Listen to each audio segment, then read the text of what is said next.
Chers auditeurs de Radio Courtoisie, bonjour. J'ai aujourd'hui le plaisir et l'honneur de recevoir en compagnie de Louise un auteur que maintenant vous connaissez bien, François Martin, qui est journaliste au Courrier des Stratèges et au Nouveau Conservateur, et il est l'auteur d'un livre tout à fait remarquable paru en avril dernier, donc tout récent, qui est intitulé « L'Ukraine, un basculement du monde ». C'est un livre publié aux éditions Jean-Cyril Godefroy.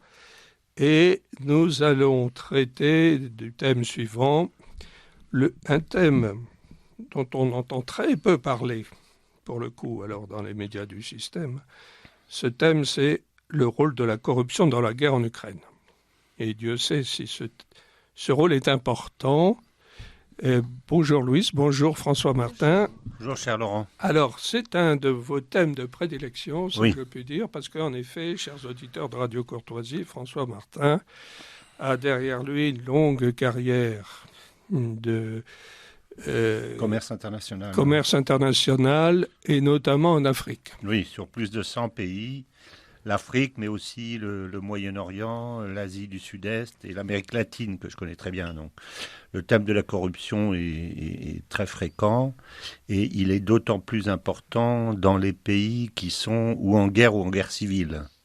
J'ai été présent au Congo, pays où je suis né d'ailleurs, au Congo-Brazzaville, pendant la guerre entre Lissouba et Sassou Nguesso. J'ai été à Kinshasa au moment de la chute de Kisangani, lorsque le Zaïre a été envahi par le Rwanda, puisque c'est ça en fait qui s'est passé. On découvre la vérité maintenant. J'ai été au Nigeria, qui est le pays du monde que je connais le mieux, où on peut dire qu'il y a une sorte de guerre civile ou de guerre sociale permanente. Et il est extrêmement important de comprendre que dans ces pays-là, la corruption non seulement est très forte, mais surtout l'arbitraire et la désorganisation favorisent la corruption dans une mesure dont on ne se rend pas compte, qui est absolument gigantesque. Et c'est un des éléments de la guerre qu'il faut absolument comprendre, non seulement pour la guerre d'Ukraine, mais pour les autres. C'est-à-dire que si pour la majorité des gens que nous sommes, la guerre est l'horreur absolue, pour un certain nombre de personnes, peu de personnes, la guerre est le paradis absolu. Le paradis absolu avec toutes les chances, toutes les portes qui s'ouvrent, etc. Et je pense qu'il faut avoir ça en tête dans un conflit. Sinon, on a une vision théorique du conflit, mais pas une vision pratique. La vision pratique, c'est comment les hommes se mettent de l'argent dans la poche avec ça. Donc, je pense que c'était important de faire une émission là-dessus. Et Laurent, Arthur Duplessis a bien voulu qu'on passe un moment pour en parler. Tout à fait. Parce qu'alors, effectivement, quand on considère l'histoire avec un grand H, on voit que, par exemple, en France, sous le Directoire, et puis après sous Napoléon, les fournisseurs aux armées, par exemple, évidemment, ont fait des fortunes extrêmement rapides. Évidemment. Je pense, par exemple, dans l'histoire, il y a un bel exemple quand on passe à Bourges, c'est Jacques Coeur. Jacques Coeur, en fait, a fait sa fortune en vendant, à l'époque, la France se battait en Méditerranée contre, je ne sais plus quel ennemi barbaresque, et Jacques Coeur vendait avec l'aval du roi de France des armes françaises aux barbaresques contre les troupes françaises pour enrichir la caisse privée du roi de France. Donc voilà un exemple de façon dont on peut faire sa fortune dans les situations de guerre, mais il y en a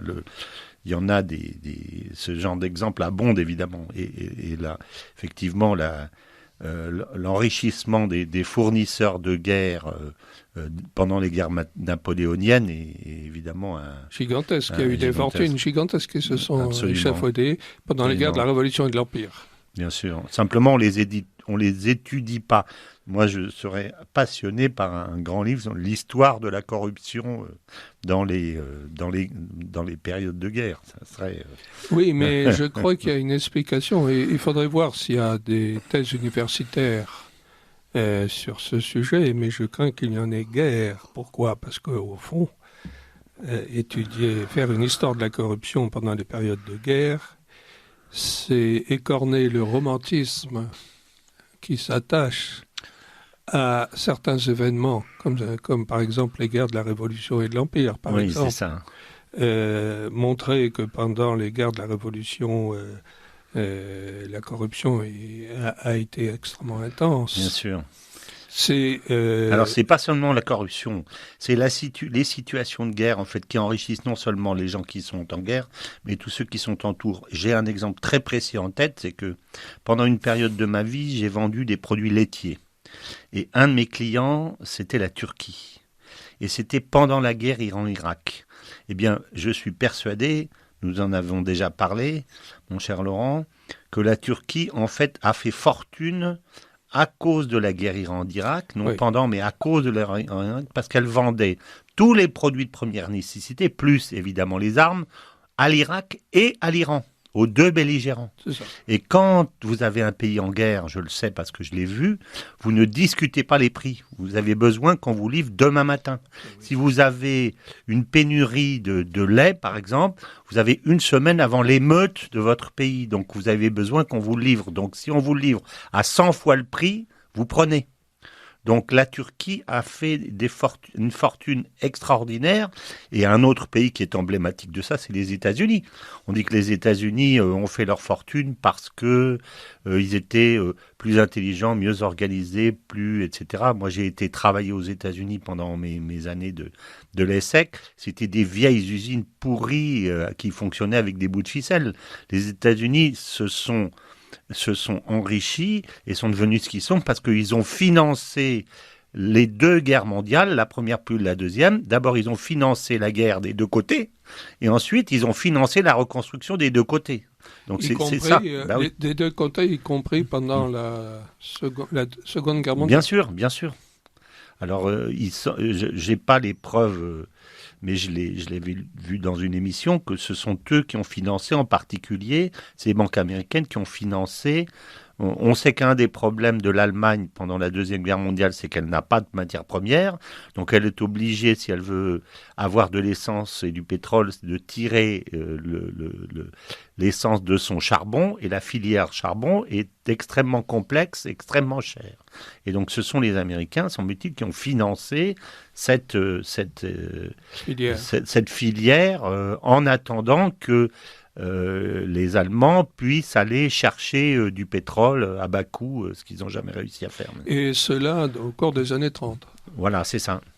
Donc alors qu'Hitler était déjà au pouvoir. C'est ça.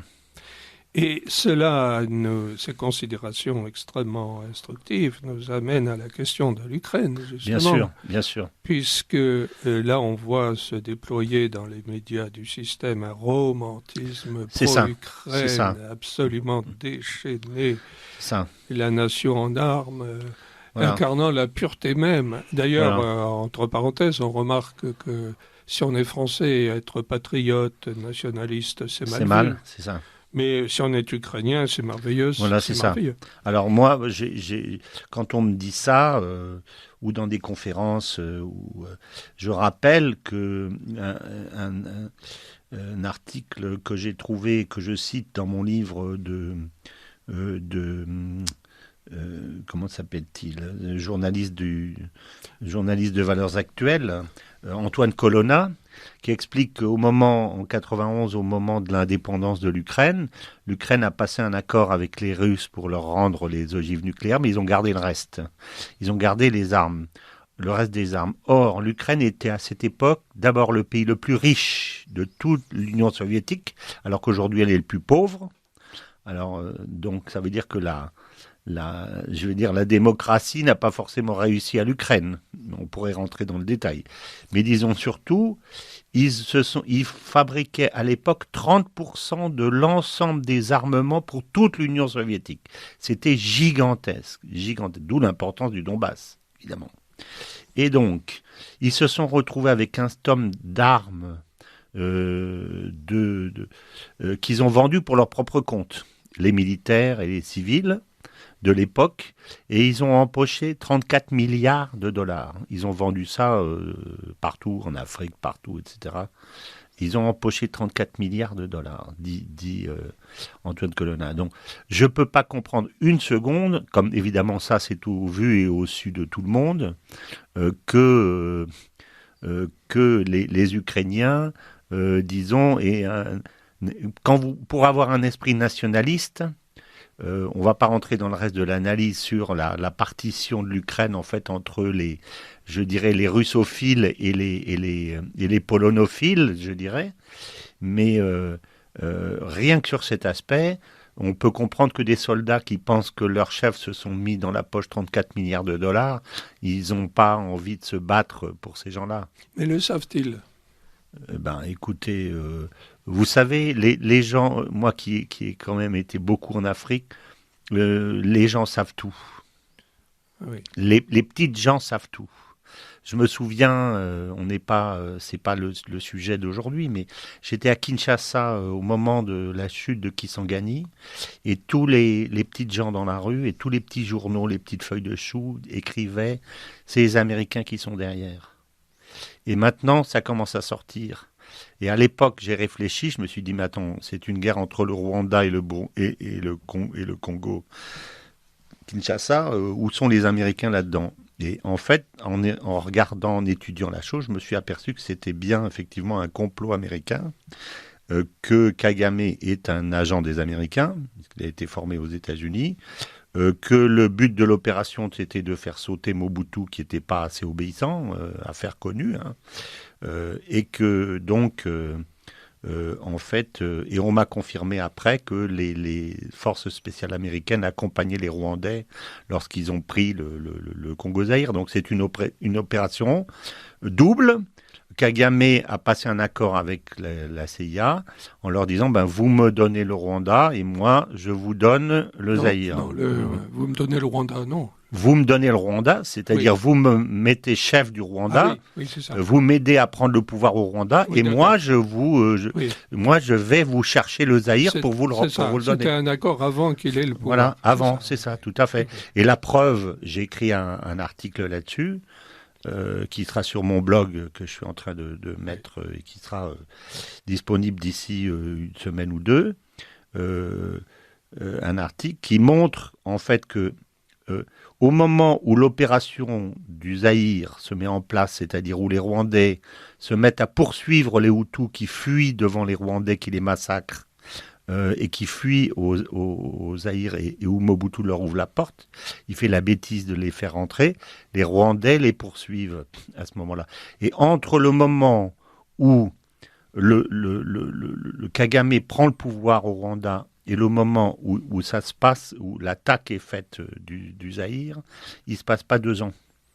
Or, quand vous êtes en train d'épurer, de prendre le pouvoir dans votre pays, d'éliminer les opposants, de faire le ménage, etc., que vous n'êtes même pas chef de l'État, mais seulement ministre de la Défense, vous vous embarquez pas dans une opération qui consiste à conquérir le gigantesque Zaïre si vous n'avez pas avant les plans, les financements, les armes, les soutiens, etc. Donc, c'était une opération préparée à l'avance. C'est ça. Donc, quand on essaye d'isoler le Rwanda, on s'éloigne de notre sujet, mais on s'éloigne pas tellement.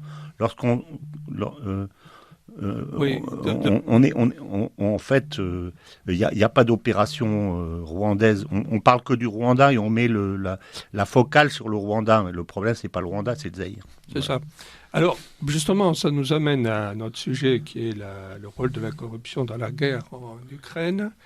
Et effectivement, il est tout à fait certain que l'argent il joue un rôle essentiel. Bien sûr. Puisque même les Américains au Parlement se sont émus de la relative évaporation des armements fournis.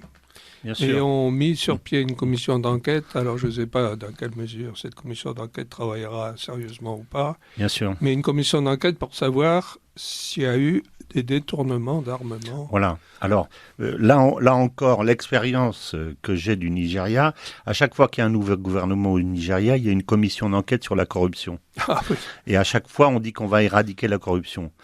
Il ne s'agit pas d'éradiquer la corruption, il suffit de rendre les passe-droits plus chers. En fait, c'est ça que ça veut dire. C'est ça. Quand on dit on va arrêter les non-contrôles au port et maintenant on va systématiquement contrôler tous les containers qu'on va passer au scanner, alors qu'avant on passait au scanner 10% et le reste tout. Un non-contrôle au scanner, ça vaut $20 000 ou $30 000. Bon. Oui. Alors si on dit que la corruption, on va arrêter la corruption et et le non-paiement des droits de douane et qu'on va tout surveiller, à ce moment-là, ça veut dire qu'il en passera que 2%, et les 2%, ils vaudront $100 000 au lieu de valoir $20 000. Donc il faut toujours se méfier des commissions d'enquête. Il faut savoir si ça fait monter le cours de la corruption ou si ça correspond à une volonté véritable c'est souvent l'injonction fini la corruption, c'est souvent une injonction qui ressemble à la prohibition américaine. Voilà. Alors, les médias du système, évidemment, nous parlent très, très abondamment de la corruption en Russie. Alors, elle existe bel et bien. Bien sûr, évidemment. La corruption en Russie bien existe. Sûr. Mais avec cette éternelle asymétrie dans l'information qui fait que les Russes ont le plus de corruption, plus de morts, etc. Enfin, toutes sortes de contre-vérités par rapport à l'Ukraine. C'est ça. Alors, en fait, on fait silence sur la corruption en Ukraine, ou bien on y fait des allusions pudiques et minimalistes. Oui, c'est ça. En expliquant que Zelensky a mis bon ordre. Oui, c'est ça. Oui. Or, Zelensky lui-même fait partie des corrompus. Mais évidemment, c'est évident. Mais surtout, je dirais que c'est plus que ça, parce qu'il y a toujours eu des corrompus dans tous les régimes, sauf très peu. Bourguiba était notoirement pas corrompu. Il était honnête, oui. Pas corrompu. Il détestait l'argent, il s'en fichait complètement. Quand il a appris que son fils avait acheté une belle maison, parce que pour faire plaisir au fils, en se disant on va faire plaisir à Bourguiba, on lui avait fait un prix spécial dans un bon coin. Il a piqué une rogne, il a convoqué son fils et les gens qui lui avaient vendu la maison, et il l'a obligé à revendre la maison en disant non. Même si je n'étais pas au courant, il n'est pas question que je donne. Et un autre qui était un anticorrompu notoire, c'est le président du Ghana, le dictateur du Ghana, Rawlings, qui est d'abord, lui, n'a pas dit on va faire une commission contre la corruption. Il a pris les 5 principaux généraux quand il a pris le pouvoir et il les avait fusillés tous les 5 pour corruption. Donc il a éradiqué, je dirais, la plutocratie militaire de son pays du jour au lendemain. Ça a été le premier stade, le premier acte politique qu'il a posé pour dire maintenant il n'y en aura plus. Et moi qui connais très bien Rwanda, qui a été très souvent, je sais que le non-paiement des droits de douane est un problème endémique en Afrique. Et lui, à un moment donné, il y a eu un directeur des douanes qui a laissé un peu filer les trucs. Et le type a été viré, mais du jour au lendemain. Et il a mis à la place un protestant américain plus raide qu'une barre de titane. Et on a compris tout de suite qu'avec Rawlings, non. Voilà. Ah oui. Avec lui, non. Pas de corruption, ni lui ni les autres. Et pendant un temps, le Ghana, si le Ghana s'est développé comme il s'est développé, puisqu'au début des années 70, quand j'allais au Ghana, tout le monde se moquait du Ghana, c'était le pays le plus pauvre de toute l'Afrique de l'Ouest.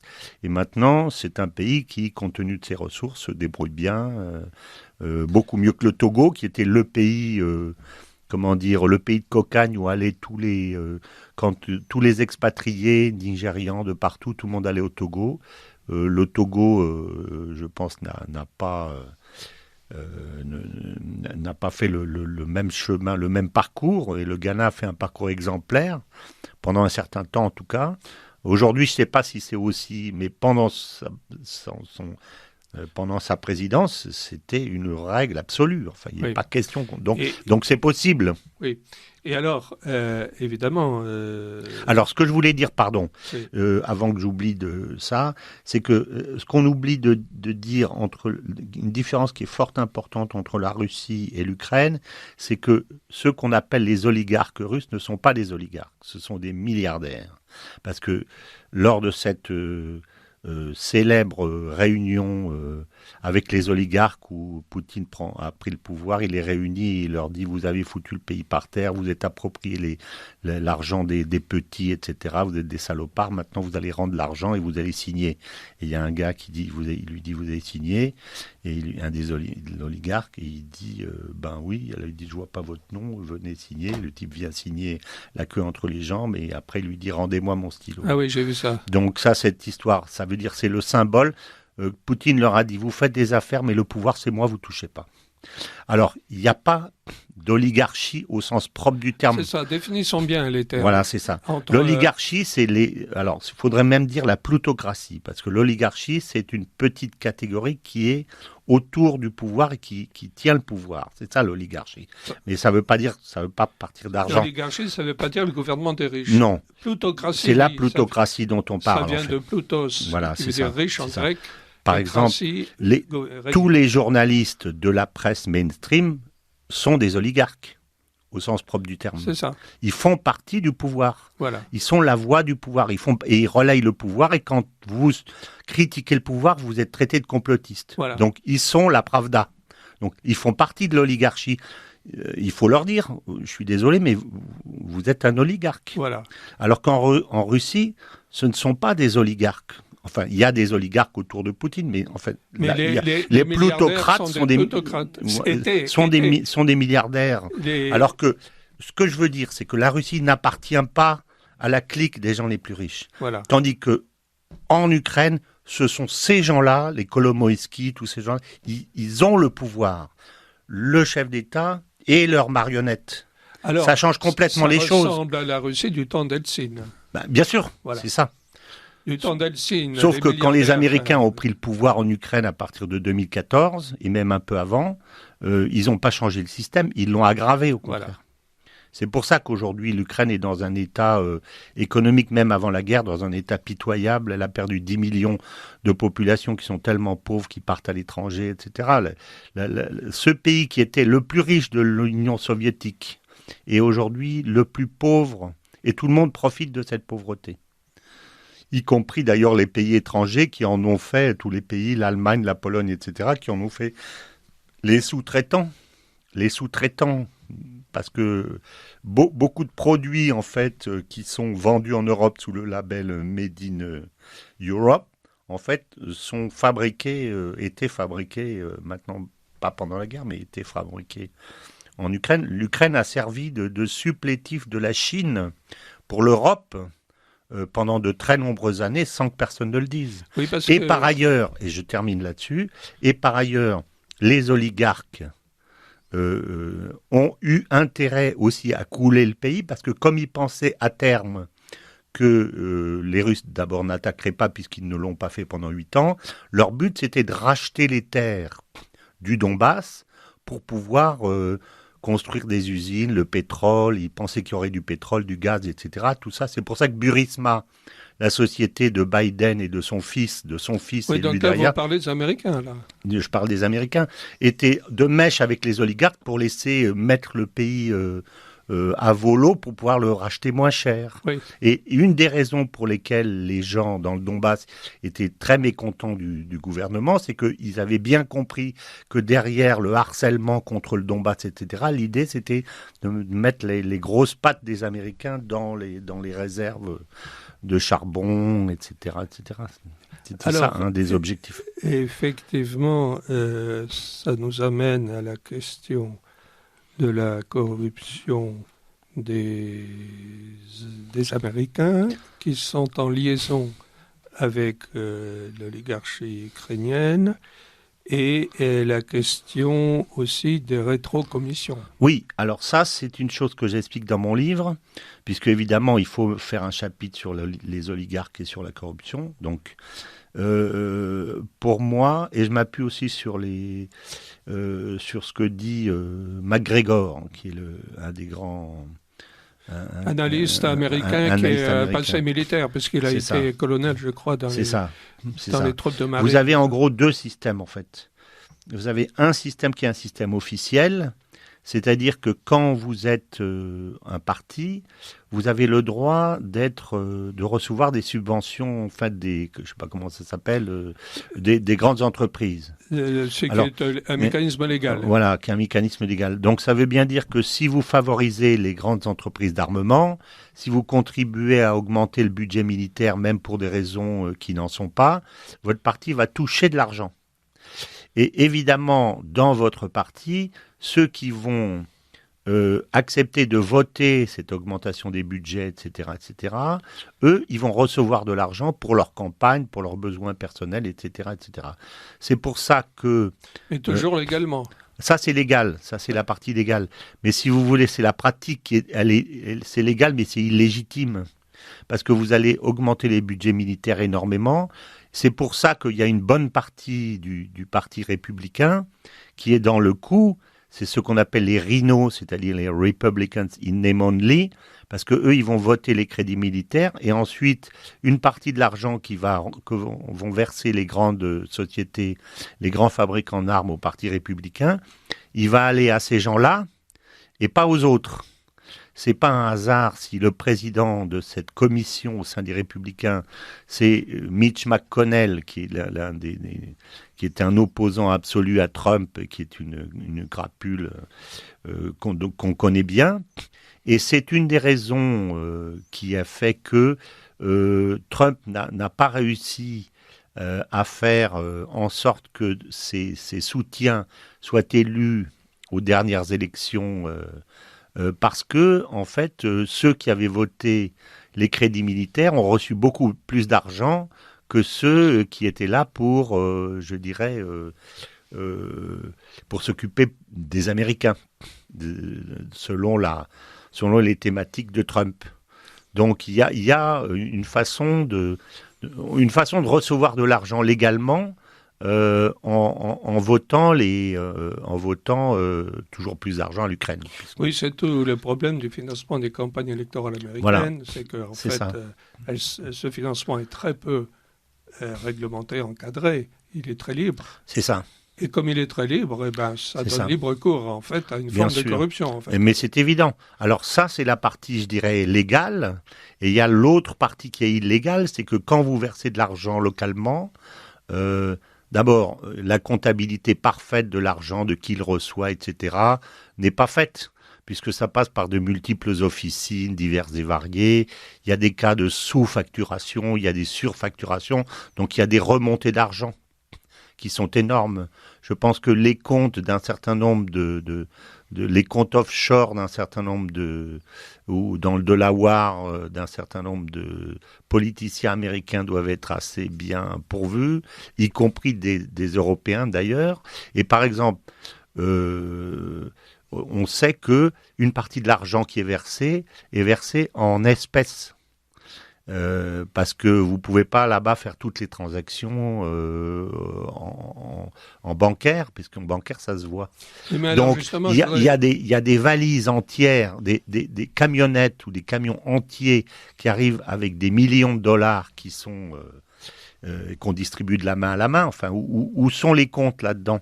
Si moi je suis l'officier de la CIA de liaison et qui arrive et puis qu'à mon correspondant à qui je vais donner $1 million, je lui dis écoute, je vais pas te donner $1 million, je vais t'en donner 700 000 et moi je vais m'en garder 300 000. Oui. Mais par contre, je te promets que dans un mois, je fais en sorte de t'en donner 700 000 de plus. Est-ce que tu es d'accord? Voilà. Ils vont être d'accord. Donc l'argent va refluer sous forme de rétrocommission. Auprès des officines et auprès des personnes. Donc, plus la guerre dure, il faut bien voir que cette guerre, elle coûte aujourd'hui au clan occidental, rien que pour soutenir l'Ukraine, pour que l'Ukraine ne tombe pas, pour que le gouvernement ukrainien ne tombe pas, ça coûte entre 5 et 7 milliards d'euros par mois. Donc, un mois de plus, là-dedans, combien de personnes se mettent dans la poche de ce qui est détourné? Et quand on parle de ça, on ne parle même pas du détournement des armes. Oui. On ne parle que du détournement de l'argent. Les sociétés de services qui sont là, avec combien il y a de sociétés de services qui travaillent là-dedans, de services entre guillemets, qui sont des chiens de guerre pour le camp américain ou des comment ça s'appelle, les sous-traitants, les BlackRock, les gens comme ça, etc. Combien il y en a? Combien ils ont payé? oui. Combien on les paye? Est-ce qu'on surfacture pas? Quand on surfacture, où va la différence? Voilà. C'est-à-dire que... C'est une gigantesque... La vérité, c'est une gigantesque pagaille. Oui. Les gens se servent là-dedans. L'important, c'est qu'au départ, on verse. Et après, les gens mettent la main là-dedans. Et puis, en fait, tout le monde se sert. C'est ça, la vérité. Je voudrais vous demander... Et je ne parle pas des oligarques, hein, parce qu'on va parler des oligarques après. Voilà. Je vais vous expliquer comment ça fonctionne après. Parce que là, c'est encore un autre aspect. Il y a une question. Les valises de billets, les camions de billets, etc. Vous savez que... on a tendance, le système bancaire international a tendance à diminuer la part des liquidités, augmenter la part des paiements numériques. Oui. Et certains disent que le but, c'est à un moment donné de faire disparaître complètement les liquidités, de manière à avoir une traçabilité numérique pleine et entière et à contrôler d'autant plus ainsi les populations. Seulement voilà, pour la corruption, pour les dessous de table, si le liquide disparaît entièrement, c'est un inconvénient pour les corrupteurs. Oui et non. Oui et non, parce qu'aujourd'hui, beaucoup de personnes fonctionnent avec des prête-noms dans les paradis fiscaux, etc. Si vous avez un virement d'un prête-nom à un prête-nom, d'un paradis fiscal à l'autre, vous ne le voyez pas. Oui. Vous ne savez pas que le prête-nom, c'est monsieur Untel. Oui. Alors, effectivement... Mais c'est peut-être moins commode quand même, non? Ben, je dirais que pour des très grosses sommes, c'est plus commode. Oui. Je dirais que le liquide, c'est un caractère plus démocratique pour la corruption, je dirais. Mais vous n'allez pas, si vous avez une corruption de 10 millions de dollars, 20 millions de dollars, 50 millions de dollars, c'est en liquide, vous ne pouvez pas. Vous pouvez pas faire descendre ou faire remonter des sommes pareilles en liquide, c'est pas possible. Surtout que effectivement, on a déjà pas mal raréfié ou supprimé les très grosses coupures. Oui, absolument. Alors, on peut peut-être dire un mot aussi de la façon dont ça se passe en Ukraine, mais également dans d'autres pays en ce qui concerne la corruption locale. D'abord, je rappelle dans mon livre, ça c'est Annie Lacroix-Rice qui le dit, me semble-t-il, que à un certain moment, les journaux communistes, parce qu'il y a encore un parti communiste en Ukraine où il y en avait encore un, avaient révélé que le siège de député s'achetait $1 million pièce. Ouais.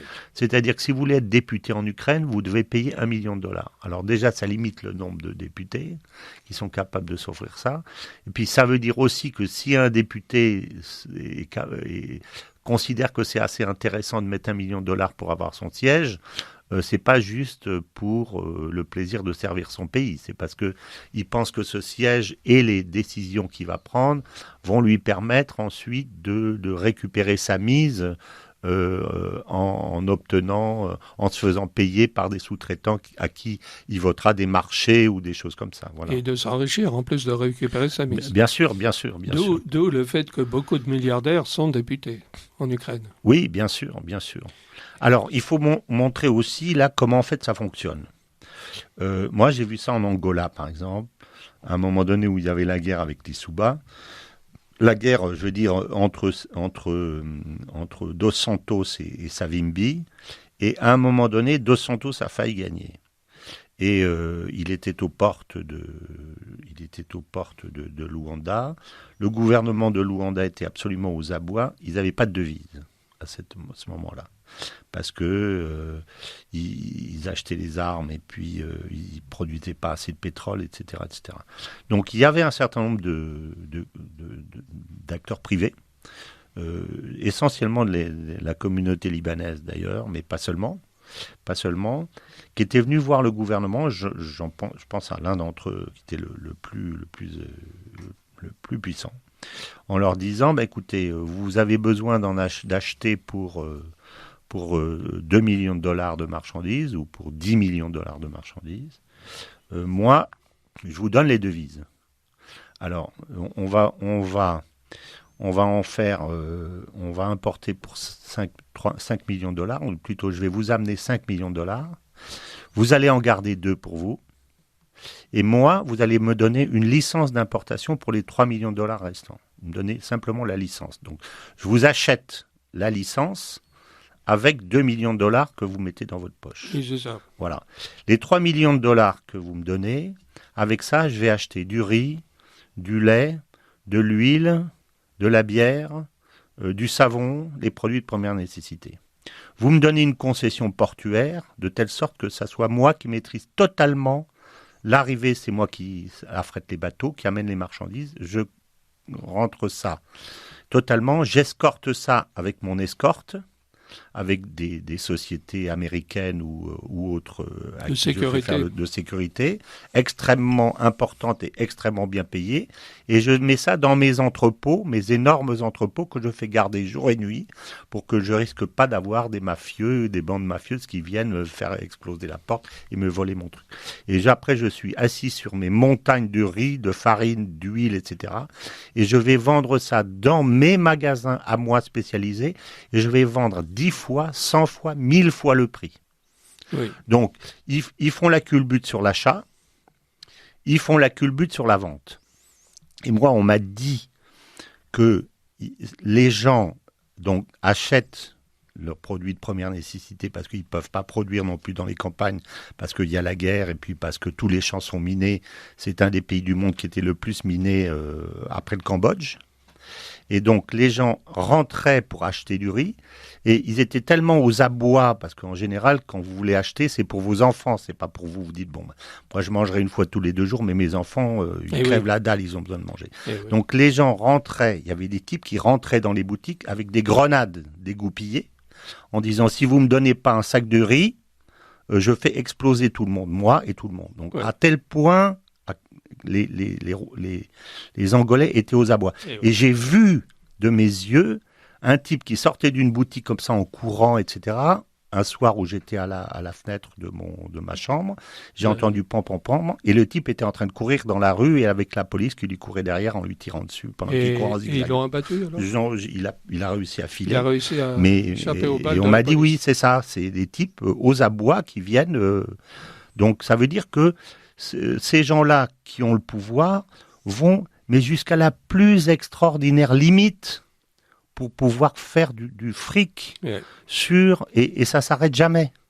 Vous voyez ? C'est comme ça que ça se passe. Alors, quand vous avez les concessions portuaires, vous avez les magasins de vente, vous avez les entrepôts, vous avez l'exclusivité de l'importation de tel ou tel produit de première nécessité, que vous avez le contrôle des routes, parce que, par exemple, toutes les routes vers la frontière polonaise sont contrôlées par des milices, avec des types qui vous disent, bon, vous voulez prendre la frontière, et si vous voulez passer la frontière, la milice, pas la frontière, mais la milice qui se trouve 1 kilomètre avant, ça coûte 10 000 € par personne. Oui, c'est ça. Donc, tous les Ukrainiens qui sortent d'Ukraine... Ils ont payé 10 000 € par personne. Voilà. Oui, mais alors, ça veut dire que c'est plutôt les classes favorisées qui émigrent. C'est évident. C'est ça. Oui, les petits, ils restent chez eux. Voilà.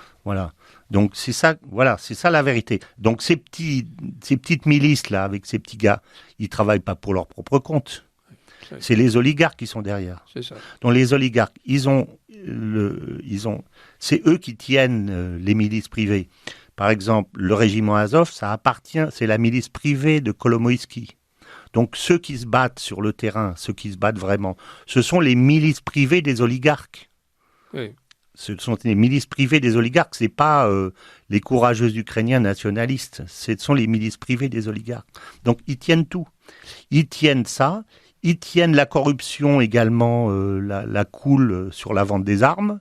Je raconte dans mon livre que y a une vidéo qui circule sur Internet qui est très drôle d'un supplétif anglais qui va s'engager pour aller faire la guerre dans le Donbass. D'abord, ils sont payés 2 000 $ par jour. Oui. Ça donne une idée déjà de l'argent qui circule là-dedans, 2 000 $ par jour, voilà. Et alors il raconte que il est arrivé dans une base dans l'est de l'Ukraine, on lui dit voilà, on les forme un peu pendant quelques jours et puis ou quelques semaines, même pas je crois, et on les met dans les camions et on leur dit vous mettez les armes dans le camion d'à côté.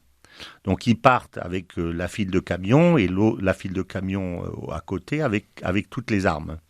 Et puis ils passent 3 jours à traverser l'Ukraine, à dormir dans les champs où ils plantent les tentes, etc., etc. Et quand ils arrivent sur la ligne de front, ils descendent de leurs camions et puis les camions d'armes ont disparu. Ah oui, donc ils ont été revendus. Voilà. Bon, ça, c'est pas les petits, c'est pas les petits soldats, c'est pas le conducteur du camion qui a été vendu les armes. Donc, ce que je veux dire, c'est que il y a un certain nombre de personnes pour lesquelles la guerre, c'est la chose la pire qui soit au monde.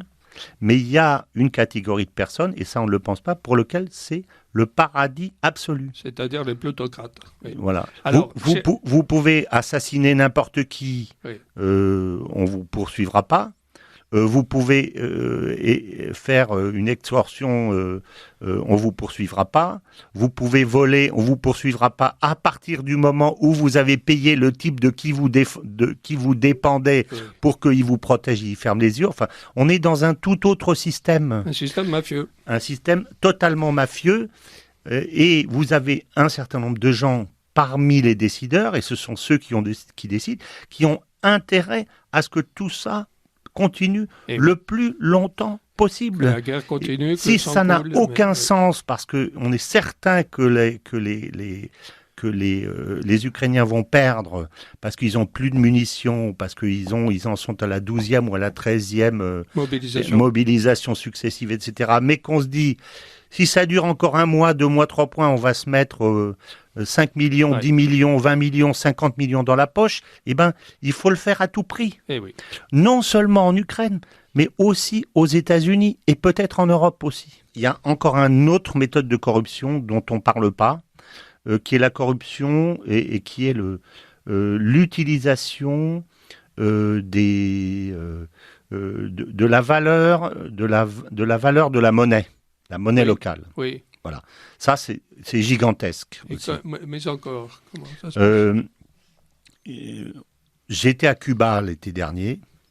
À Cuba, vous avez la monnaie officielle qui vaut 3 ou 4 pesos pour $1, ou 5 pesos pour $1, ou 10, je me souviens, peut-être 10.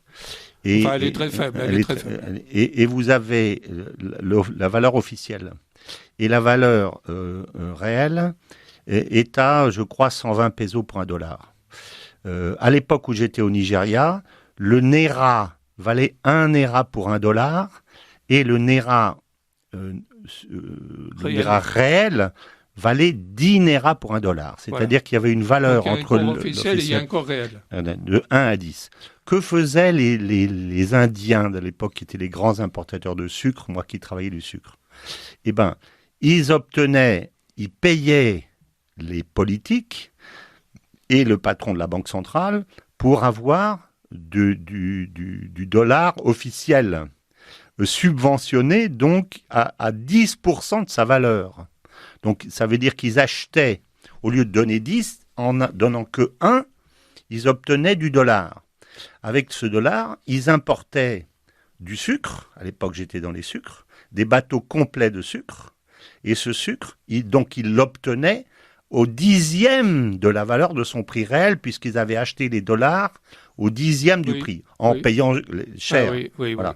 Et ensuite, ils poussaient ça jusqu'à la frontière, et ils revendaient ça à la frontière. Bon, au Tchad, ils vendaient... le Nigeria avait des besoins de sucre de 100 000 tonnes par an. 100 000 tonnes. Et ils en achetaient 700 000 tonnes par an. 700 000 tonnes. Alors, à l'époque, c'était pas le système que j'ai vu en Angola, parce que ce n'était pas les Indiens qui étaient obligés d'amener les devises à un pays qui n'en avait pas. Mais c'est parce que le Nigeria regorgeait de devises, parce que c'était en 74, 75, 76, juste après la crise du pétrole.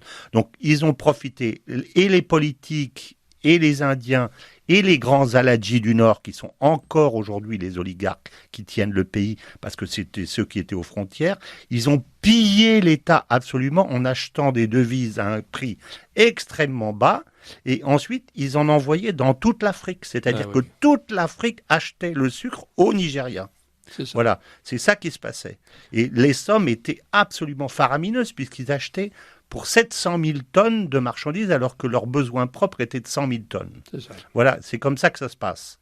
Et alors, quand vous faites ça, vous avez un produit que vous achetez à 50 fois moins que sa valeur, à 100 fois moins que sa valeur, et puis en plus, vous faites la même chose que ce que j'ai expliqué pour le reste, c'est-à-dire vous le revendez quand vous êtes dans un pays où vous n'avez rien, comme c'est le cas par exemple de Cuba, où même les pêcheurs n'ont pas le droit de pêcher, qui produisent rien, etc., etc. Vous vendez ça dans les grands hôtels, etc. Vous organisez la pénurie interne, et c'est comme ça que la famille de Castro vit, en utilisant les devises à un cours officiel, c'est-à-dire en achetant donc des marchandises extraordinairement subventionnés et en leur vendant ensuite aux touristes essentiellement à un prix extrêmement cher. Donc ce sont les pays qui disent nous sommes les pays socialistes qui allons soutenir le peuple, etc., qui sont en général les pays qui s'enrichissent le plus et qui tondent le peuple, que ce soit... Enfin, pas les pays, les oligarchies. Oui. Oui, et en accord avec les gouvernants dans ces cas-là. C'est le cas du Venezuela, c'est le cas... Chaque fois que vous voyez dans un pays un cours officiel et un cours officieux qui sont très différents, vous pouvez vous dire que autour du pouvoir, vous avez une oligarchie qui s'en met mais dans les poches d'une façon absolument extraordinaire en utilisant les devises du pays, soit qu'il y en ait beaucoup, soit qu'il y en ait peu, pour acheter les produits subventionnés qu'ensuite on va revendre aux gens à un prix astronomique. Voilà comment ça se passe. Alors, cher... Alors, juste un message d'une auditrice qui est en train de lire le livre « L'Ukraine, un basculement du monde » de notre invité, et qui donc le trouve passionnant et qui vous pose cette question. Les Russes vont-ils pouvoir récupérer les terres ukrainiennes vendues aux sociétés américaines ? Les terres à blé, oui. Alors, je sais pas où elles sont d'ailleurs. À l'ouest. Ouais, ils iront. S'ils sont à l'ouest, ils iront pas les chercher, parce que ils vont pas se mettre dans une situation de vietnamisation, c'est-à-dire d'essayer de faire la police dans une zone ennemie. Ils le feront pas, ça. Eux, d'ailleurs, ils ont dit ce qui les intéresse, c'est le Donbass, c'est les deux oblasts. Et puis, comme on n'a pas voulu leur donner les deux oblasts, ils ont été en chercher 4. Et puis après, si on leur laisse encore du temps, ils iront à Odessa et ils iront à Kramatorsk pour verrouiller le Donbass. Mais ils iront pas. C'est pas ça qui les intéresse. Eux, ils sont pas là pour l'argent. L'argent n'est pas, je dis pas que l'argent est hors de leurs intérêts, de leurs propos et de leur volonté, mais c'est pas ça qui les intéresse. Eux, ce qui les intéresse depuis toujours, c'est une architecture de sécurité pour garantir la sécurité de leurs frontières sud. Alors, où ils l'auront de gré, où ils l'auront de force. Voilà. Mais c'est ça qui les intéresse. Le reste, c'est secondaire. Et on sent d'ailleurs que Washington est debout sur les freins actuellement. Complètement. Aujourd'hui, oui, parce que du coup, les Américains qui espéraient d'abord les battre facilement et ensuite les battre sur la durée s'aperçoivent qu'ils ne vont pas les battre du tout. Donc maintenant, la question qui doit se poser au sein des états-majors américains, c'est comment on va sortir de ce... C'est ça. Comment on va sortir de ce merdier. Il y a d'autres messages. Oui, alors Jean-Denis nous porte un témoignage sur la corruption au plus bas niveau. Le niveau de corruption en Ukraine, même avant 2014, est inimaginable. Il était impossible de faire un voyage en voiture sans se faire arrêter pour un supposé excès de vitesse, ce qui se réglait par un petit billet de l'ordre de 1 à 5 euros. Bien sûr. Beaucoup plus grave, le racket des commerçants par les services de l'État, obligeant les commerçants à se mettre sous la protection de l'oligarque local, c'est ça. Dans un système mafieux typique. Voilà, c'est ça. À défaut, je puis citer la mésaventure du propriétaire d'un terrain avec 2 étangs qui y avait installé une petite auberge. Un de ses clients y a amené un satrape local qui a trouvé l'endroit à son goût et a fait annuler les actes de propriété par un juge pour s'approprier le tout. Voilà, c'est ça. On est exactement dans ce que je disais. Les périodes de guerre sociale ou de guerre civile ou de guerre extérieure sont des périodes d'arbitraire absolu. Et de corruption totale. Voilà. Donc l'arbitraire entraîne la corruption parce qu'en fait, vous payez le droit. Donc ça. voilà. Alors il y a d'autres messages passionnants. Alors, Merci c'est beaucoup, c'est très intéressant Oui. d'entendre ça. Et donc toujours cet auditeur qui évoque l'historien Anthony Sutton. Est-ce que cela vous dit quelque chose? Non. Donc alors j'enchaîne. Les documents qui prouvent le financement de la révolution russe et plus tard du nazisme par les financiers de Wall Street et de la City sont la base de 2 livres de Anthony Sutton. D'accord, Wall Street et la révolution bolchevique, Wall D'accord. Street et l'ascension d'Hitler. c'est ça.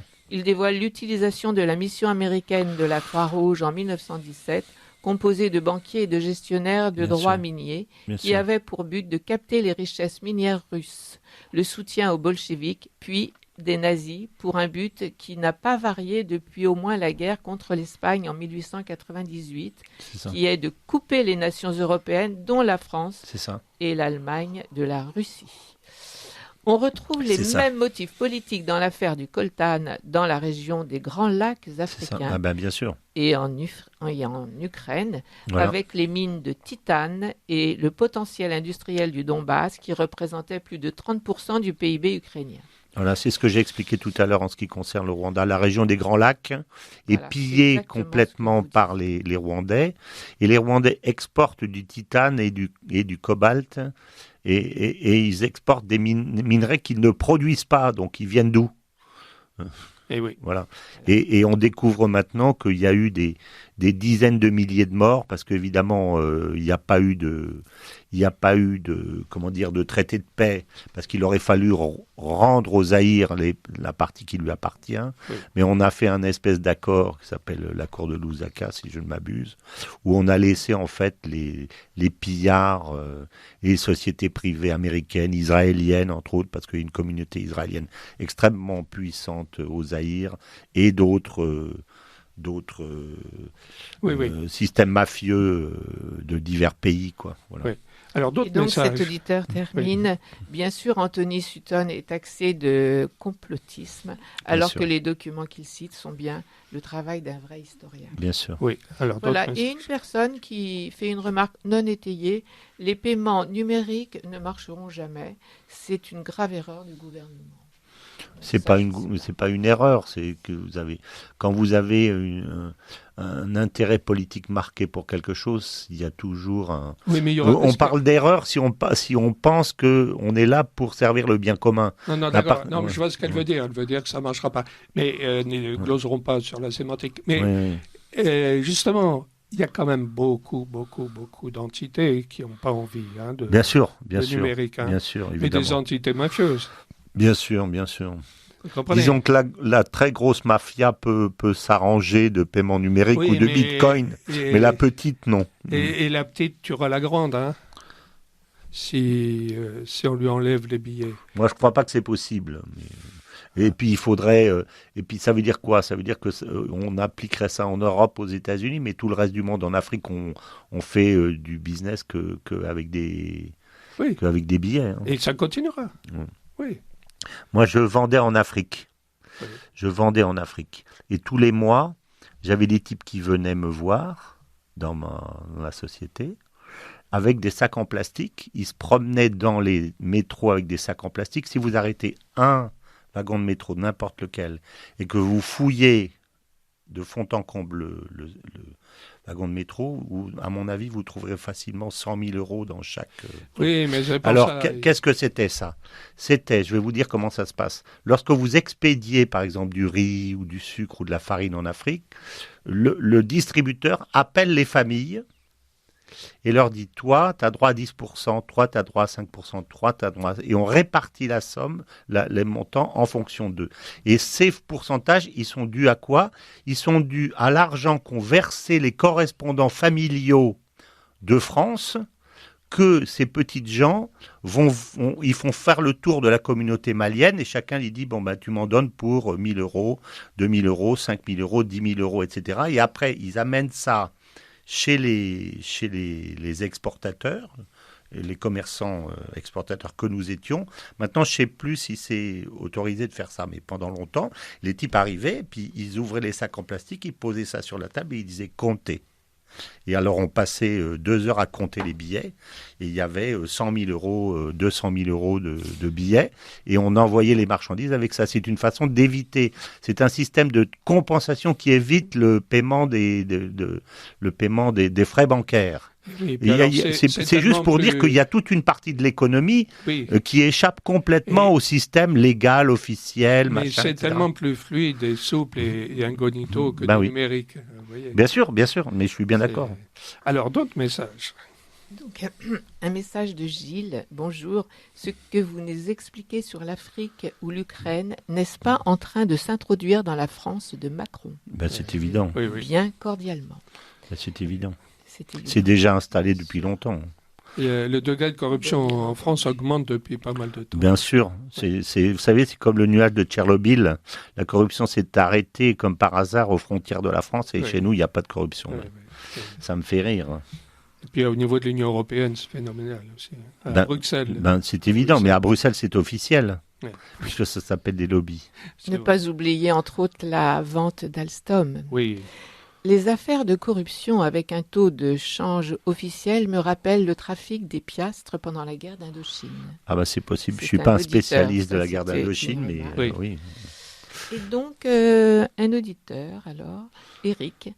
Messieurs, très belle émission, comme toujours, celle de monsieur Laurent Arthur Duplessis. Merci beaucoup.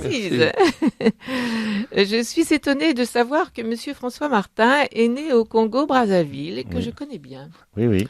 Le père de tout ce système de corruption pendant les guerres est bien Basile Zaharov.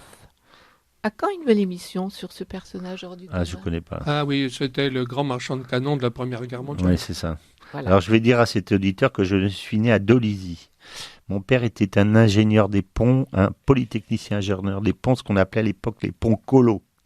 C'est-à-dire que quand vous êtes sorti dans le corps des ponts, si vous avez par exemple 15,1 à votre examen de sortie, on vous envoie à Bar-le-Duc.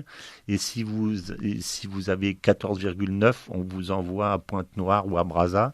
Et moi, je suis né sur la route entre Brazza et Pointe-Noire, dans un petit village qui est aujourd'hui une grande ville, mais dans un tout petit village. Et je suis né dans la seule case en dur du village, au milieu de la brousse. Voilà. C'était une prédestination. Et donc, cet auditeur ne termine pas là. Le blog de monsieur Martin est-il en fonction et quelle est son adresse? Non, pas encore. J'annoncerai quand il sera. Il est en construction là, en ce moment. Bien. Alors, vous reviendrez? Oui, avec plaisir. Oui. Si on m'invite. Donc, effectivement, on voit que la guerre enrichit les plus riches. Les plus riches, en quelque sorte, en fait, oui. et accroît l'écart entre ces riches et le reste de la population. Dans des proportions gigantesques qu'on n'imagine même pas. Et en Ukraine, ça devient cosmique. Bien sûr, c'est évident. Et plus ça dure, plus c'est le cas. Et c'est pour ça qu'entre nous, l'histoire du peuple ukrainien qui est né de la guerre et qui s'est soulevé contre l'occupant, excusez-moi, mais dans un contexte comme ça tient pas la route. Enfin, ça tient la route parce qu'on vous le dit, on vous dit que c'est comme ça, mais quand vous connaissez un peu la réalité, moi, je raconte que le premier voyage que j'ai fait, en tant que travailleur, en tant que mon premier stage de l'ESSEC, mon premier stage c'était aux États-Unis, mais mon deuxième stage en 74, on m'a envoyé au Nigeria. Un type m'a dit, écoutez, vous allez me vendre des bouées d'amarrage pour pétrolier. Moi, j'ai dit, bon, très bien, je vais vendre des bouées d'amarrage pour pétrolier, donc je ne savais pas ce que c'était. Puis j'ai été voir toutes les grandes boîtes qui étaient là-bas, etc. Je me suis promené dans la rue de Lagos, alors il y avait plein de gens, puis à un moment donné, les gens s'écartent à gauche, à droite, et devant moi, il y avait un type qui était mort dans la rue principale de Lagos, qui était couché là depuis 3 jours. Ah oui. Et personne ne le touchait, parce que si on vous touche, vous avez la police qui vous saute dessus en disant si vous le touchez, c'est que vous avez quelque chose à voir avec le meurtre, donc on vous met en tôle et après on vous fait vider vos poches et tout ce que vous avez, etc. Donc je me suis aperçu que la vraie vie n'avait pas grand-chose à voir avec ce qu'on voyait dans les livres, quoi. Là, oui. Ça c'est la vérité. Et alors justement, force est de reconnaître que les combattants ukrainiens qui ont des pertes énormes dont on ne parle jamais d'ailleurs dans les médias du système, parce que complaisamment on nous parle de pertes russes en général gonflées artificiellement par une propagande. Bien sûr. Mais les pertes ukrainiennes, on n'en parle pas. Alors, il y a une réponse extrêmement simple à ça, que je cite dans mon livre, c'est que c'est essentiellement les morts d'un côté comme de l'autre. C'est pas parce que on s'est battu à la baïonnette dans les. C'est l'artillerie. C'est l'artillerie. Donc on sait que l'artillerie russe et l'artillerie ukrainienne tirent à 1 contre 10. Donc 10 le rapport des morts Russes, est de l'ordre de voilà. entre 5 10 et 10. pour les Russes, 1 pour les Ukrainiens. Voilà, c'est ça. Donc si vous avez 1 contre 10, ça veut dire qu'en gros, vous avez le rapport de mort qui est de 1 contre 10. C'est très simple. Alors, On ne peut pas sortir de ça. Une question qui se pose, vu la saignée endurée par les combattants ukrainiens, vu tout ce que vous venez de nous expliquer, comment se fait-il tout de même que ces malheureux soldats ukrainiens qui meurent ou bien qui perdent une jambe, un bras, Oui. ou qui ont un éclat dans la tête qui va leur pourrir le reste de leur vie, Oui. comment se fait-il qu'ils continuent sans se poser de questions ? C'est pas qu'ils continuent sans se poser de questions, c'est qu'ils envoient en première ligne et en deuxième ligne, vous avez les brigades les ukro-nazis qui sont derrière, et puis s'ils font mine de reculer, on leur tire dans le dos. Oui, c'est mais comme ça que ça se passe. c'est une chose. Mais se battre aussi avec autant d'ardeur, avec quand même beaucoup d'intelligence aussi. C'est pas eux qui se battent. Ce sont les brigades ukro-nazis qui se battent et les supplétifs étrangers qui se battent. Vous pouvez pas considérer que des types que vous allez chercher dans les universités ou en forçant les portes des maisons pour voir où sont cachés les hommes en dessous des lits, etc., que ces types-là qu'on envoie sur le front après une semaine ou 15 jours de formation, vous pouvez pas considérer que ces types-là vont devenir du jour au lendemain des super soldats, etc. C'est pas cela. C'est pas logique. C'est pas cela. Par contre, ceux qui sont tous ces bataillons ukro-nazis que Poutine a essayé de coincer à Mariupol, mais qui sont encore présents à Bakhmout, etc., son véritable objectif, c'est d'éradiquer ceux-là. Alors ces bataillons ukro-nazis, ceux-là, oui, ils sont nationalistes. Leur valeur de combattants, ils l'ont acquise dans les guerres du Donbass depuis 2014. Oui, je pense. Et puis ils ont été formés. Les Américains, vous savez, quand ils veulent se battre, ils vont chercher les types qui ont des gros organes, je vais dire ça. Et qui sont des durs, des vrais durs. C'est pour ça qu'ils ont été chercher les talibans. Voilà. Donc, ces gars-là leur ont plu dès le début. Donc, ils les ont formés, ils les ont payés. Je cite dans mon livre, il y a un dicton, paraît-il, en Ukraine, qui dit quand on dit à quelqu'un c'est pour les nazis, ça veut dire pas touche. Tu n'as pas le droit de toucher à ça. Par exemple, tel business, c'est pour les nazis. Donc, ils ont tout.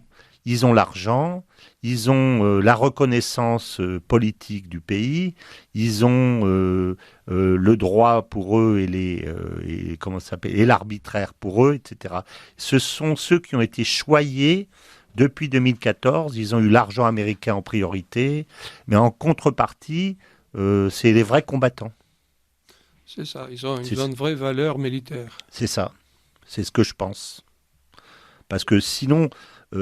il y a un tel hiatus entre ce que vous voyez dans les vidéos, vous voyez que la police arrête un type dans la rue et puis qu'elle le menotte pour aller l'envoyer sur le front, comme c'est arrivé à Odessa là, il y a quelques mois. Et les témoignages qu'on me dit, c'est on force les portes des maisons pour aller voir dedans où sont les hommes, parce que les hommes ne sortent plus dans les rues. Ils se cachent pour pas être mobilisés. Mais ces ukro-nazis ont tout de même alors... un esprit de sacrifice lié à leur idéologie, en fait. Je pense que oui. Oui, et puis ils ont une haine profonde. Parce que si vous voulez, même les gens qui n'aiment pas les Russes et les russophones, qui sont ceux qui viennent de la région ouest, de la Galicie orientale, etc. Pourquoi ils iraient se battre pour récupérer le Donbass, pour se faire tuer, pour un truc qui les intéresse pas. Oui, donc c'est pas ceux-là qui se battent. Donc dans la force combattante réelle de l'armée ukrainienne, il y a un fond idéologique organisé, entretenu depuis 2014, etc. Oui, etc. et qui est quand même teinté du chronazisme. Bien sûr, bien sûr. Et ceux-là, ils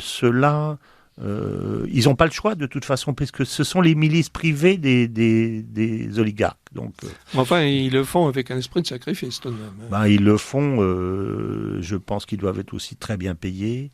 Oui, je mais pense on ne meurt pas parce qu'on est bien mais ils n'ont payé. pas le choix, parce que sinon, on verra, paraît-il, je l'ai lu quelque part, qu'il y a eu à un moment donné un petit épisode dans la région de Bakhmout.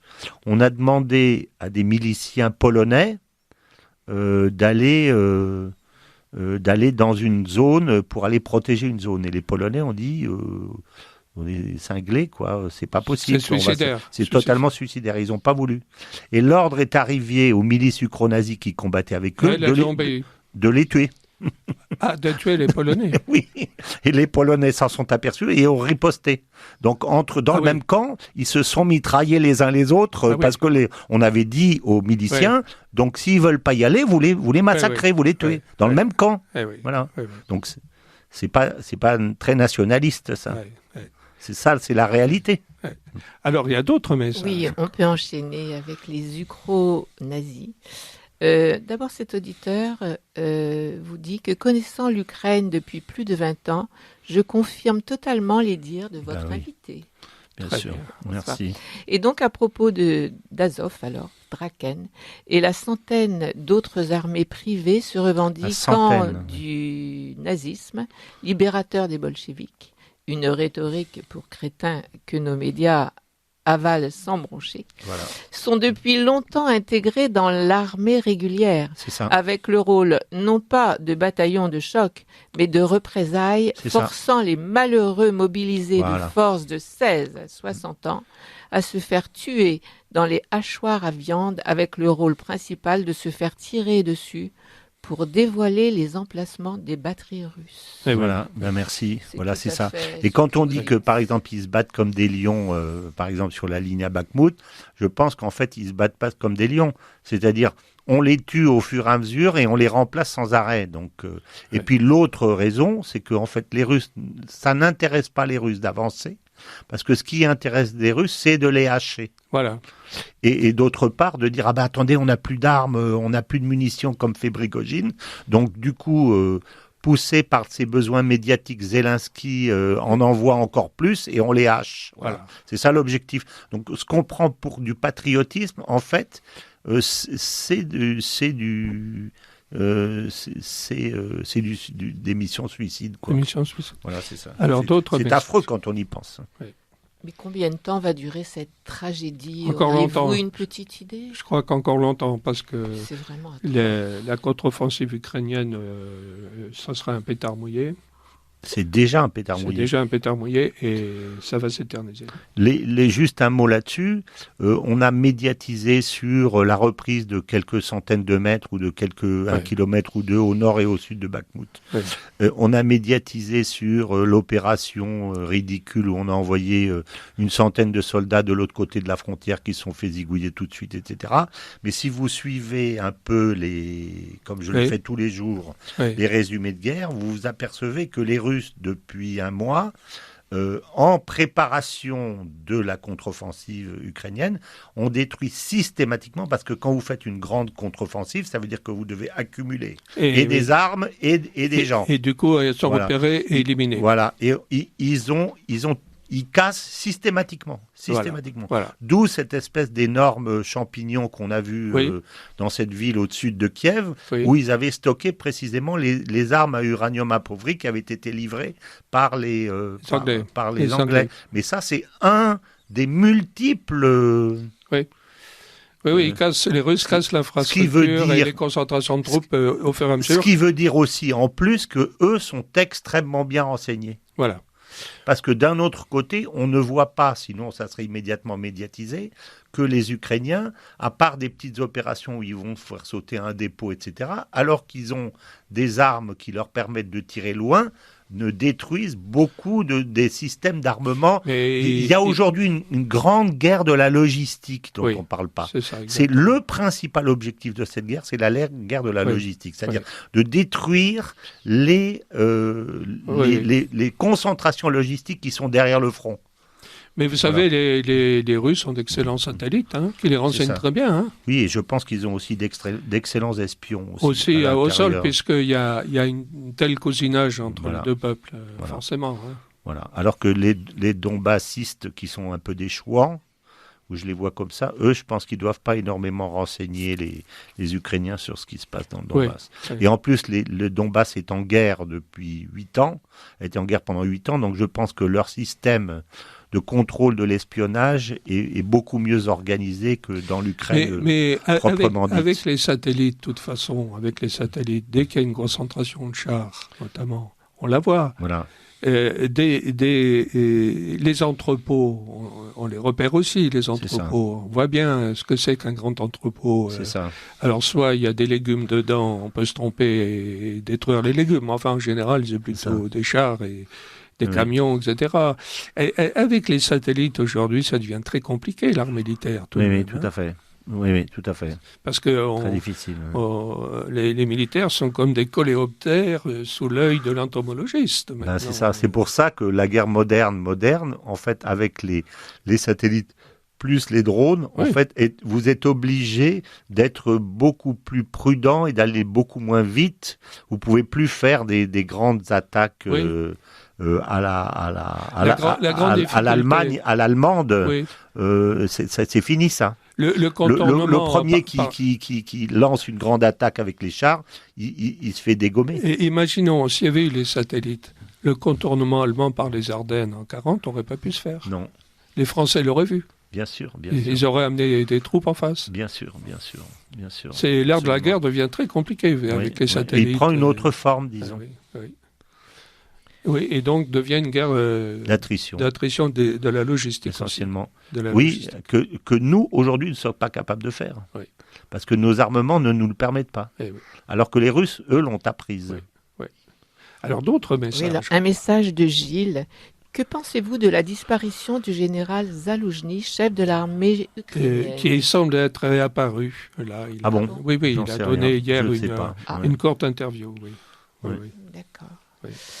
Alors, mais on le voit assis et on voit que le tronc, il a peut-être été blessé aux jambes, par exemple. Oui, peut-être, ou alors sur le buste, mais d'une manière qu'on ne peut pas voir ça avec les vêtements.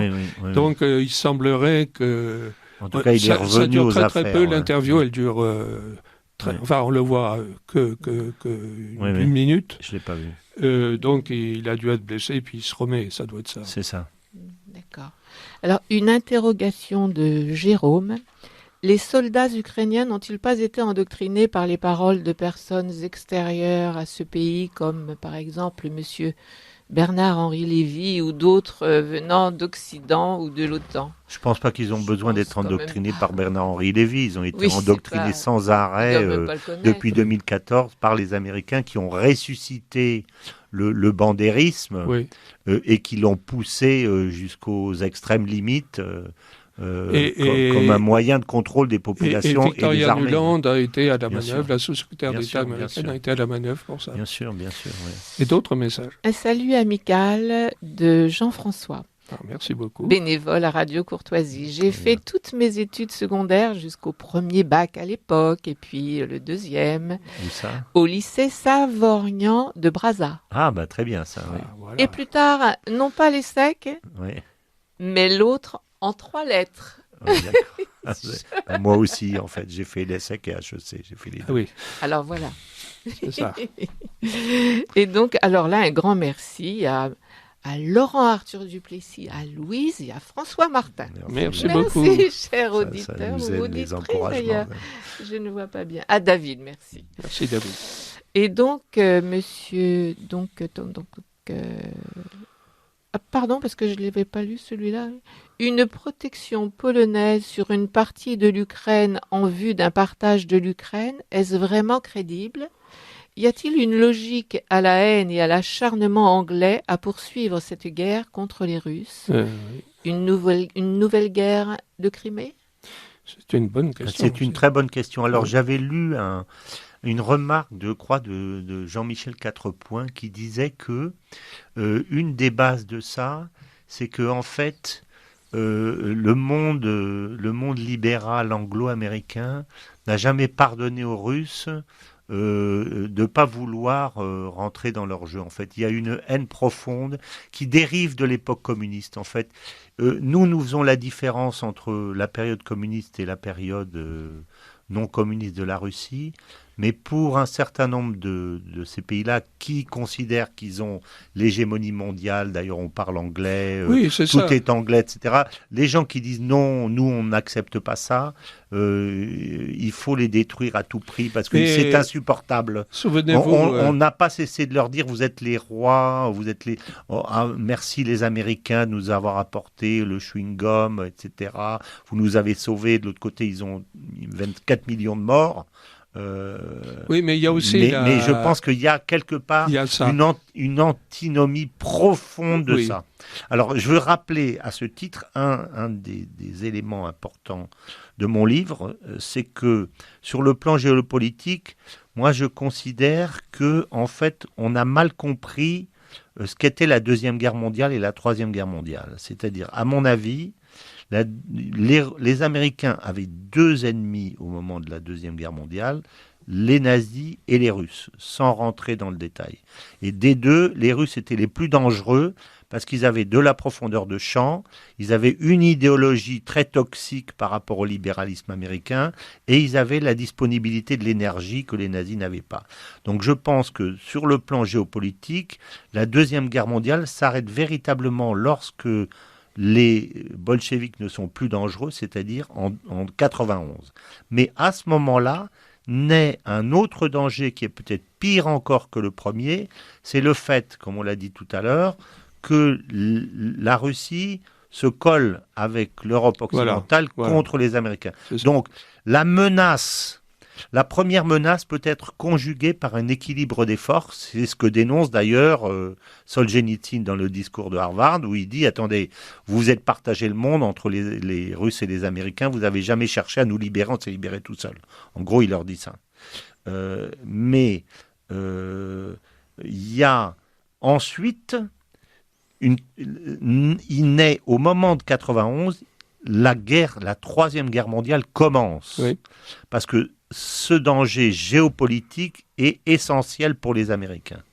Et nous, on ne le savait pas, mais les Russes le savent, puisque ça fait 15 ans ou 20 ans qu'ils écrivent des livres en disant « la Troisième Guerre mondiale aura lieu ». Ça veut dire elle a commencé. Oui. Et aujourd'hui, on en est à la phase militaire finale de cette guerre, la Troisième Guerre mondiale. Mais elle a commencé en 91. Mais pour les anglo-saxons, en fait, deuxième et troisième, c'est pareil en fait. Le fait que les Russes n'acceptent pas leur domination, c'est insupportable. C'est insupportable. Ils l'ont pas accepté depuis 1945, et en plus en 91, ils ont décidé de pas l'accepter, alors qu'ils étaient au fond du trou, et ils ont réussi à se relever, et en plus maintenant ils se défendent. Mais en même temps, ils désignent la Chine. Déjà, Washington désigne la Chine parce que la Chine devient beaucoup trop concurrentiel par rapport aux États-Unis. C'est ça. Or, le rêve de gouvernement mondial nourri par Washington, et par Soros et des gens comme ça. Par déterminisme génétique, si on peut dire, puisque c'est la destinée manifeste. C'est ça. C'est la mentalité lunaire des pèlerins du Mayflower. C'est ça. C'est inscrit dans la culture américaine au plus profond, d'où le fait que les élites américaines, même républicaines, il ne faut pas se faire d'illusions, même les républicains. Ted Cruz, le sénateur du Texas, s'est félicité dans une commission parlementaire avec Victoria Nuland, qui elle est démocrate, sous-secrétaire d'État et démocrate, alors Ted Cruz est aile droite du Parti républicain, pourtant. Se féliciter tous les deux que, selon l'expression de Ted Cruz, les Nord Stream soient devenu un tas de ferraille au fond de la mer. Il a aussi intérêt parce que comme il est producteur de gaz, évidemment, c'est lui qui va vendre le gaz. Mais c'est pour dire que la puissance américaine était une puissance marchande, mercantile, et je ne me fais aucune illusion si Donald Trump arrive au pouvoir moi, je ne crois absolument pas à un bouleversement de la politique étrangère américaine. Ça serait je ne crois intéressant. pas du tout. Ça serait très intéressant. Il ne faut pas oublier que c'est Donald Trump qui avait menacé très durement les Allemands quand ils étaient en train de construire Nord Stream 2 avec les Russes. Oui. Et il les a très durement menacés grâce à l'extraterritorialité du droit américain, C'est ça. en les sommant d'arrêter. Oui, je me souviens très bien. Il a été à la limite beaucoup plus dur que Trump, que Biden. Pas à la Il lui limite. a laissé filer, qui Oui. a rencontré ensuite... Oui. Moi, j'ai écrit un article lorsqu'ils se sont rencontrés à Genève en disant « Enfin, Poutine sort du trou ». Et je m'étais bien trompé là-dessus. Mais je m'étais dit, bon, ben, après toutes ces années... comment dire, Poutine a réussi à sortir de son isolement. En fait, j'avais sous-estimé le caractère... en fait, les besoins des néoconservateurs et de leur lobby militariste de se trouver un nouveau client après l'Afghanistan. C'était le prochain. Moi, j'ai jamais pensé que l'OTAN, par exemple, était en comment dire, en situation de mort.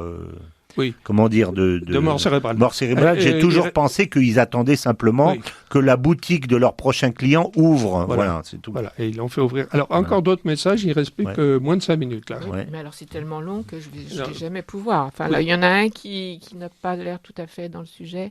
Les armes, drones et bombes incendiaires délivrées par Israël et l'Ukraine dans le conflit du Haut-Karabakh n'ont-elles pas préparé à ce conflit entre la Russie et l'Ukraine? Non, je pense pas que ça. Non, ce cas, c'est que les Russes ont évidemment d'autres chats à fouetter maintenant que de protéger ces pauvres Arméniens. C'est ça. Voilà. Extrêmement long, je vais bien vous le lire, je me lance si vous voulez. Alors, les médias ont parlé de la radioactivité libérée lors de la destruction du stock d'obus anglais à l'uranium appauvri, ce qui permet de minimiser le problème sanitaire qui n'est pas celui de la faible radioactivité de l'uranium appauvri. Le problème est la pollution par l'uranium en tant que métal lourd. Lisez peut-être la question. Mais il n'y en a pas, ce sont des remarques. Non, enfin, en gros, j'imagine que l'esprit, c'est de se demander si c'est si radioactif et si redoutable que ça. Moi, je ne suis pas moi, je connais un peu parce que j'ai fait un roman, mon premier livre était un roman de terrorisme nucléaire. Non, ce qu'il y a, c'est que effectivement, il y a une poussière toxique. Oui, c'est ça. Qui retombe au sol quand même assez vite, parce qu'elle est quand même assez lourde, et elle est surtout toxique par le fait de l'ingérer dans les salades ou les poireaux, quoi. Oui, c'est ça. Mais donc c'est les populations locales qui vont prendre. Elle est faiblement radioactive, et plus on s'éloigne du lieu de l'explosion, moins radioactive. C'est ce qu'on appelle un effet bombe sale. Voilà, c'est ça. Mais surtout, ce qui est grave dans cette affaire, c'est surtout qu'on a franchi un palier, parce qu'on considérait à un moment donné que ce qui était bombe sale, on l'excluait du champ du conflit militaire. Or, on voit qu'il n'y a pas de... Alors, c'est des obus contenant de l'uranium appauvri. Donc, à proprement parler, ce n'est pas tout à fait une bombe sale. Non. Ce sont des obus d'artillerie avec une composante d'uranium appauvri pour durcir le métal. C'est ça. Mais bon, c'est vrai qu'on exagère quand même beaucoup le caractère polluant de ça. Alors, eh bien, cher François Martin, nous arrivons au terme de notre émission. Je rappelle le titre de votre excellent livre, L'Ukraine, un basculement du monde, aux éditions Jean-Cyril Godefroy, paru en avril dernier, donc tout récent. C'est ça. Je vous remercie. À bientôt. Et merci beaucoup pour ces très bonnes questions qui ont été posées. Oui, remarquable question. Remarquable. On a un auditoire passionnant.